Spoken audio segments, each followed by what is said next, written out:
आपको लगता है क्या 10-20 लाख रुपए लगा के भी नुकसान नहीं होता? गलत कह रहे हो। 8-10 लाख रुपए आपका बजट है तो एक प्रोडक्ट बता रहा हूं आपको, HMS। इसमें प्रॉफिट इसलिए है कि इसकी डिमांड ज़्यादा है। इंडिया में इतना लोहा HMS इंपोर्ट कौन करता है जब ऑलरेडी इंडिया में इतना है? तो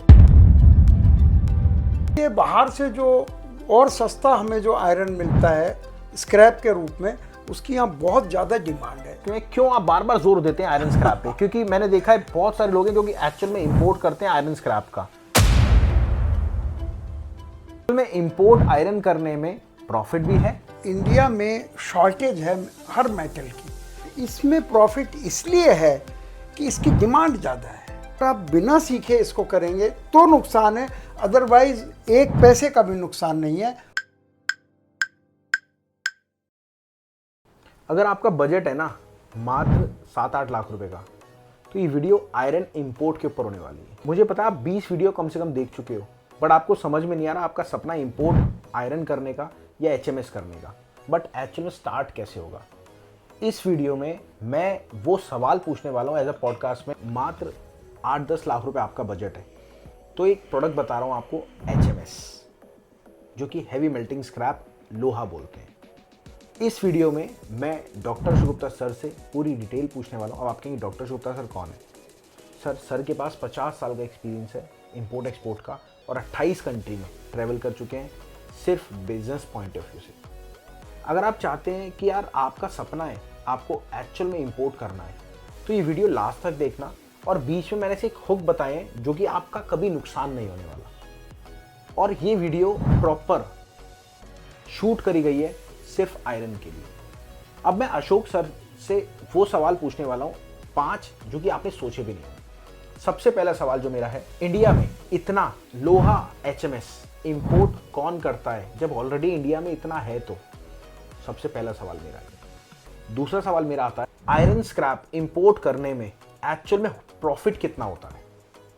तीसरा सवाल मेरा आता है, आयरन स्क्रैप इंपोर्ट करने में 10 से 20 लाख का रिस्क भी होता है क्या? चौथा सवाल मेरा आता है, आयरन स्क्रैप का कंटेनर का इंपोर्ट करने में पूरा प्रोसेस होता कैसे? पांचवा जो कि आखिरी सवाल नहीं है बट इस वीडियो का आखिरी सवाल है, वो है कौन सी कंट्री से इंडिया सबसे ज्यादा आयरन स्क्रैप इंपोर्ट करता है? चले करते हैं वीडियो की शुरुआत। और अगर आप वीडियो में नए हो या हमारे चैनल पे नए हो तो हमारा इंपोर्ट एक्सपोर्ट से रिलेटेड टोटल इसमें आपको कंटेंट मिलेगा और आपका 2 सेकंड लगता है सिर्फ सब्सक्राइब करने में, बट हमें बहुत मोटिवेशन मिलता है क्योंकि हम अपने चैनल पे बहुत सारे इंपोर्टर एक्सपोर्टर को लाते हैं जो कि आपके सवाल जो आप कमेंट बॉक्स में आप लिखेंगे, जो आपके मन में सवाल है वो लिखेंगे और वो हम कलेक्ट करते हैं, हमारी टीम कलेक्ट करती है और उनसे हम पूछते हैं। चलिए मिलते हैं डॉक्टर शुगुप्ता सर। बहुत बहुत स्वागत है आपका हमारे इस चैनल पे। Thank you Rahul ji. Sir आज हम स्पेशली टॉपिक पे बात करने में आयरन स्क्रैप पे। Very good. और आयरन स्क्रैप पे इंपॉर्टेंस क्यों है? क्यों आप बार बार जोर देते हैं आयरन स्क्रैप पे? क्योंकि मैंने देखा है बहुत सारे लोग हैं जो कि एक्चुअल में इंपोर्ट करते हैं आयरन स्क्रैप का, बट कोई बताता नहीं है। बिल्कुल बिल्कुल। तो क्या स्पेशलिटी आयरन स्क्रैप की? देखिए, स्क्रैप इटसेल्फ क्या स्पेशलिटी है कि इंडिया में शॉर्टेज है हर मेटल की, क्योंकि ये बहुत बड़ा है और वैसे हमारे यहाँ आयरन ओर बहुत पैदा होता है, हम एक्सपोर्ट तक करते हैं, लेकिन ओर से फ्रेश आयरन बनता है। लेकिन आपको मैं बताऊं राहुल जी कि फ्रेश और रिसाइकिल में कोई ख़ास अंतर नहीं होता है, सेम टू सेम होता है। तो इसलिए बाहर से जो और सस्ता हमें जो आयरन मिलता है स्क्रैप के रूप में, उसकी यहाँ बहुत ज़्यादा डिमांड है, ये कारण है। तो सर आज मैं मेंबर से बहुत सारे सवाल कलेक्ट करें, 5 से 6 सवाल, तो वो आपसे पूछना चाहता हूँ। सबसे पहले मेरा सवाल है कि इंडिया में इतना आयरन है फिर भी इंपोर्ट होता क्यों है? बिल्कुल, ये आपने बहुत ही बड़ी बात पूछी है कि आखिर क्यों इतनी डिमांड है। क्योंकि एक बड़ा देश है और हमारा खुद का आयरन भी निकलता है, हम तो एक्सपोर्ट करते हैं आयरन और, लेकिन फिर भी जो ये पुराना लोहा होता है इसमें कोई किसी प्रकार की पुरानापन नहीं होता है, is as good as new. बस वो गलाकर वो नई शेप बन जाती है, तो इससे वो थोड़ा सस्ता पड़ता है, नए लोहे से भी सस्ता पड़ता है बनाने से। इसलिए इंडिया में इसकी डिमांड इतनी ज़्यादा है, और हर वर्ल्ड में बहुत देशों में डिमांड है, पर इंडिया में सबसे ज़्यादा डिमांड है। इसलिए यहाँ इम्पोर्टर को बहुत फ़ायदा है इम्पोर्ट करने में। बिल्कुल सर, ये बात तो आपकी ठीक है, बट क्या होता है कई मेंबर्स सोचते हैं कि एक्चुअल में इसमें प्रॉफिट कितना है, तो उसको एक बार डीप एक्सप्लेन करके बताइएगा, क्योंकि मेन समस्या ये आती है लोग काम क्यों करते हैं सिर्फ प्रॉफिट के लिए। तो क्या एक्चुअल में इंपोर्ट आयरन करने में प्रॉफिट भी है? राहुल जी, आपका बिल्कुल कहना सही है कि प्रॉफिट के लिए काम होता है, और इसमें प्रॉफिट इसलिए है कि इसकी डिमांड ज़्यादा है। आपको खरीदार नहीं ढूंढना, आपको एडवांस मिल जाता है, इसीलिए इसमें प्रॉफिट है। डिमांड भी है, डिमांड की वजह से ये माल एडवांस आपको मिल जाता है बेचने में, और आपकी कोई दिक्कत नहीं आती। प्रॉफिट केवल मात्र इसीलिए है। आपको लगता है क्या 10-20 लाख रुपए लगा के भी नुकसान नहीं होता? गलत कह रहे हो, जानते हैं डॉक्टर शुक्ला सर। बिल्कुल राहुल जी, आपने कहा कि 10-20 लाख की जहाँ तक बात है, अगर आपने काम को समझ के किया है, मैं तो कहता हूँ घर में आप एक हलवा बना रहे हैं, उसमें तो घी आग और आटा वो लग रहा है, लेकिन अगर आपको बनाना नहीं आता है तो आप घी का नुकसान कर दोगे। तो इसी तरह से इतना अच्छा बिजनेस है, लेकिन अगर आप बिना सीखे इसको करेंगे तो नुकसान है, अदरवाइज एक पैसे का भी नुकसान नहीं है। और कैसे आप इसको जानेंगे वो तो आप ही बता सकते हैं। बिल्कुल दोस्तों, अगर आप एक्चुअल में अपने बिजनेस को डायरेक्ट स्टार्ट करना चाहते हो ना, तो ये मौका आप हाथ से मत छोड़ना, क्योंकि डॉक्टर शुगुप्ता सर जिनके पास एक्सपीरियंस है 50 साल का, 28 कंट्री में ट्रैवल कर चुके हैं, वो डायरेक्ट आपको एक शिपमेंट कराने का पूरा ब्यौरा समझाते हैं और पूरा एक शिपमेंट कराने में पूरी हेल्प करते हैं। कैसे? By hand holding. अब मैं जानता हूं एक्चुअल में हैंड होल्डिंग है क्या डॉक्टर शुगुप्ता सर से, चलिए जानते हैं। राहुल जी, हमने ये एक नई चीज़ इस्तेमाल की है, ये शुरू किया है, क्योंकि हमने देखा है कितना ही बढ़िया सिखा दो, जब एग्जैक्टली एक्शन का समय आता है तो वो भूल जाता है व्यक्ति मैंने क्या सीखा था। तो हम हैंड होल्डिंग का मतलब है कि जैसे जैसे आप बायर से बात करेंगे, हमारी समझाने से आप बात करेंगे, वरना तो बायर आपसे बात ही नहीं करेगा, और ना सप्लायर आपसे बात करेगा जो फॉरेन में बैठा है। हैंड होल्डिंग का मतलब है बिल्कुल हाथ पकड़ के हम एक साथ बात करते हैं, बायर से भी सप्लायर से भी, और आप फ्रंट में रहते हैं, हम आपके साथ फ़ोन पर बैक में रहते हैं। इसी को हैंड होल्डिंग हमने नाम दिया है।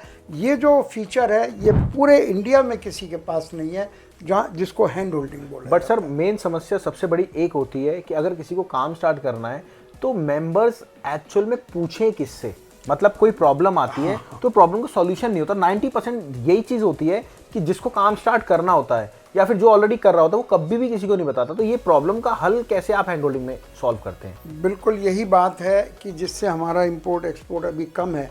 अगर उसके मन में कोई क्वेश्चन आए, किससे पूछेगा? कोई प्राइवेट पार्टी बताने को तैयार नहीं है। मैं अफसोस के साथ मुझे कहना पड़ता है, कोई गवर्नमेंट डिपार्टमेंट उसको सलाह देने को तैयार नहीं। गवर्नमेंट में भी सारे ब्यूरोक्रेट हैं, वो बिजनेसमैन नहीं है, वो बिजनेस की बारीकियां नहीं समझा पाते। वो अपना बिजनेस कर लें उतना ही बहुत है। जो सरकारी बिजनेस है, तेल इंपोर्ट करना है या लोहा इंपोर्ट करना है या केमिकल इंपोर्ट करने हैं जो सरकार करती है, या एम्यूनिशन करना है, तो नॉर्मल आदमी के लिए जानने का कोई रास्ता नहीं है। जिसका तोड़ हमने स्टार्टअप इंडिया में निकाला है कि वो लोग हमसे फिजिकली बिल्कुल वर्चुअली हमसे जुड़कर एक एक स्टेप हमसे सीखकर वो आगे बढ़ते हैं। तो बहुत ही आसान हमने इसको बनाने की कोशिश की है इंपोर्ट को, क्योंकि हम अपना इंपोर्ट खुद कर रहे हैं। बिल्कुल, मैं जानता हूं सर आपके 5 कंट्री में एसोसिएट ऑफिस भी हैं, दुबई, हांगकांग, चाइना, और तो ये स्पेशली सर से मैंने इसलिए पूछा क्योंकि आप मिलके सर के साथ काम भी स्टार्ट कर सकते हैं। चलिए, अब अगर आप सोच रहे हैं इंपोर्ट एक्सपोर्ट करने की, तो सबसे पहले आप कॉल करना हमारी टीम को और डिटेल लेना कि एक्चुअल में इंपोर्ट एक्सपोर्ट होता कैसे है। हो सकता है मैम आपकी डायरेक्ट डॉक्टर शुगुप्ता सर से पर्सनली बात करा दे, तो पहले आपकी कॉल जाएगी मैम पे, फिर मैम कॉन्फ्रेंस कराएंगी आपकी डॉक्टर शुगुप्ता सर से। तो चलिए अब अगला सवाल लें। अगला सवाल मेरा है, आयरन स्क्रैप का अगर हम इंपोर्ट करते हैं उसका पूरा प्रोसेस होता क्या है? क्या उस प्रोसेस से अगर हम नहीं करेंगे हमारा कभी जिंदगी में इंपोर्ट नहीं होगा क्या? प्रोसेस देखिए, ऐसे तो सीखने में महीनों भी लोग 3-3 साल के कोर्स बना देते हैं, पर हमने एक बहुत ही आसान तरीका बनाया है जिसको हम हैंड होल्डिंग बोलते हैं। यानी शुरुआत में जो मेन चीज़ है कि वो ये बिकेगा कहाँ, उनसे बात करनी है जो आपसे खरीदेंगे, चाहे वो बिल्कुल तैयार, हाथ जोड़े तैयार है, खरीदार हाथ जोड़ के तैयार बैठा है कि मुझे माल दे दो, लेकिन फिर भी बात तो उससे करनी पड़ेगी। हम उसको ट्रेन करते हैं बात करने में। फिर जो फॉरेन में जहाँ से माल इंपोर्ट होना है उससे हम कैसे बात करनी है, कैसे नेगोशिएट करना है, इसमें उसको ट्रेन करते हैं। थोड़ा बहुत डॉक्यूमेंटेशन जो इसमें इन्वॉल्व है उसमें हम ट्रेन करते हैं। कस्टम में सबसे बड़ी चीज़ है कि at the time of loading inspection में हम उसको ट्रेन करते हैं, और आने के बाद पेमेंट सिस्टम में उसको यहाँ पर हम ट्रेन करते हैं। तो बहुत ही हमने एक मुश्किल सब्जेक्ट को अपनी तरफ से आसान बनाने की कोशिश की है, क्योंकि हम खुद इम्पोर्टर हैं, इसलिए हम उसकी बारीकियों को बता सकते हैं। बट सर, अगर कोई नया व्यक्ति काम स्टार्ट करना चाहता है, एक शॉर्ट 1 मिनट में उनको क्या राय दोगे? बस यही है कि आप किसी ऐसे आदमी से पूछें जो इंपोर्ट एक्सपोर्ट करता हो। पर यहाँ हम ये कहेंगे कि स्टार्टअप इंडिया की एक मोनोपोली है कि वो इंपोर्ट खुद भी करते हैं और आपको सिखा भी रहे हैं, जबकि ऐसा कोई सिखाता नहीं है। तो उसको राय मैं यही दूंगा कि हमारे जो भी आपके स्टार्टअप इंडिया के रिप्रेजेंटेटिव हैं उनसे मिले, और फिर वो चाहे मुझसे बात करा दें, कोई ऐसी बात नहीं है। तो I am ready to talk with them. बिल्कुल सर। दोस्तों, अगर आप चाहते हैं अपना खुद का इंपोर्ट बिजनेस का आपका सपना है स्टार्ट करने का, कुछ भी नहीं करना, डॉक्टर शिवगुप्ता सर के साथ आप मिल जाओ, और मिलने के बाद सिर्फ फ़ोन करना है आपको। Live face to face meeting होगी। आपको याद है कोविड में जैसे बच्चे पढ़ा करते थे, वैसे ही आपको वीडियो कॉल पे मीटिंग करनी है सर से, और सर जो जो आपको काम बताएंगे वो करना है, और आपका इंपोर्ट बिजनेस ईजिली चालू हो जाएगा। तो अगर आप चाहते हैं वो चीज़ सारी डिस्कस करना, तो आप दिए गए नंबर पर कॉल करना। और साथ में अशोक सर एक्सपीरियंस है 50 साल का और 28 कंट्री में ट्रैवल कर चुके हैं, उनसे डिटेल लेना मत भूलना, बात करना मत भूलना। ये मौका दोबारा नहीं आएगा। मिलते हैं अगली वीडियो में। नमस्कार।